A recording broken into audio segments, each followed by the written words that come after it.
Dobar dan, ja sam Krešimir Futović i danas ću vam objasniti i prikazati na jednom vrlo kratkom videu mogućnosti Power BI platforme.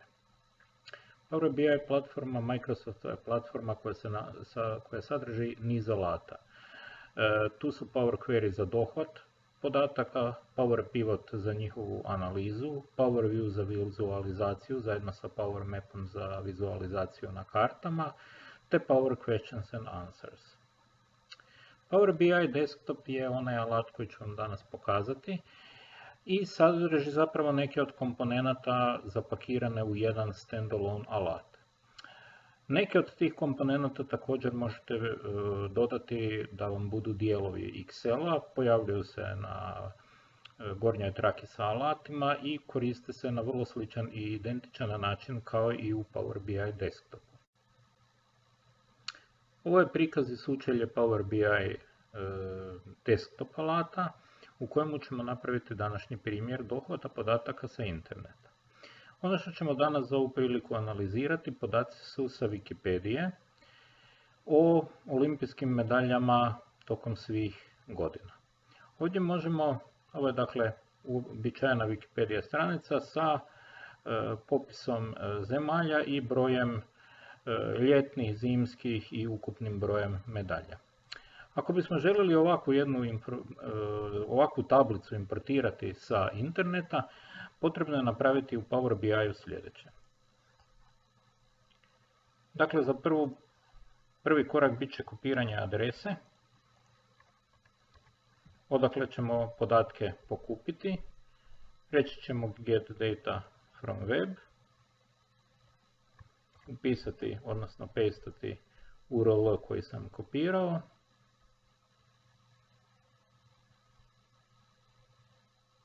Nakon čega mi Power BI nudi tablice koje je pronašao na dokumentu. Ja znam da se ovdje radi o ovoj tablici.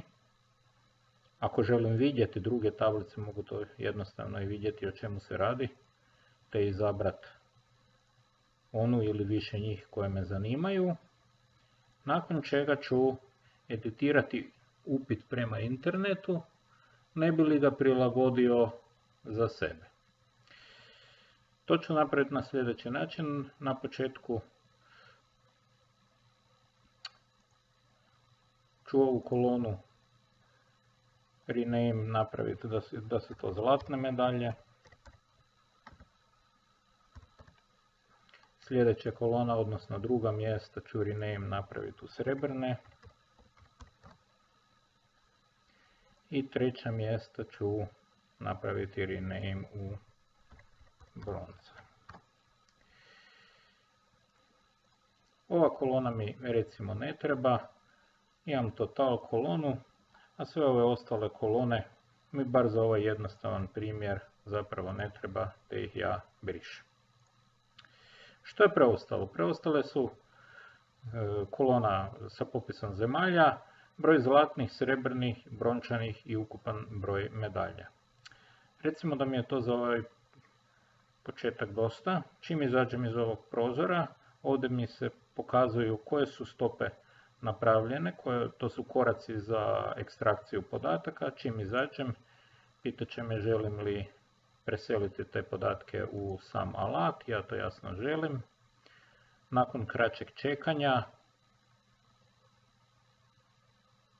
učitavaju se podaci u model, te su podaci spremni za analizu. Ono što ću ja još napraviti prije, proglasit ću ovu kolonu u modeliranju da se tu radi o countryu, znači da su ovdje zemlje, da mi se podaci u ovoj koloni označavaju zemlju. To će mi dati mogućnost izrade mapa. Za početak mogu napraviti mapu svijeta koja će mi pokazati nakon kraćeg osvježavanja koje zemlje su osvajale zapravo medalje, a želim li vidjeti koje su osvojile najviše zlatnih medalja, kliknut ću na zlato. Tu vidimo da je SAD osvojila je jako puno medalja, dok su svi ostali krugovi u odnosu na prikazani krug na SAD-u zapravo vrlo slični, to jest relativno mali. Podržan je jasno i Zoom, United Kingdom sa 236 i Ireland sa samo 9. Imaju dosta sličan krug iz čistog razloga jer inače ne bi bilo moguće iscrtati onako veliki krug na SAD-u. Želim li jasno analizirati ukupan rezultat, on će biti sličan, SAD će također biti vrlo velik, no tu se pojavljuje i Great Britain sa 780 i neke druge ostale zemlje sa već datim brojem medalje. Ovdje je prikazan dohvat podataka sa interneta. Ono što je važno spomenuti, ovi podaci se jasno ne mijenjaju, odnosno mijenjaju se svakih nekoliko godina, no refresh podataka bi nas osvježio podatke što sam trenutno pokrenuo. Dakle, ovaj refresh osvježava podatke s onim stopama kakve smo napravili i da su se sad, a jasno nisu na Wikipediji podaci promijenili, mi bismo vidjeli osvježenu situaciju. Hvala što ste gledali video. Više i neke druge analize i sam Power BI te njegovo spajanje na baze podataka i analiza podataka u njima bit će prikazani na radionici Power BI.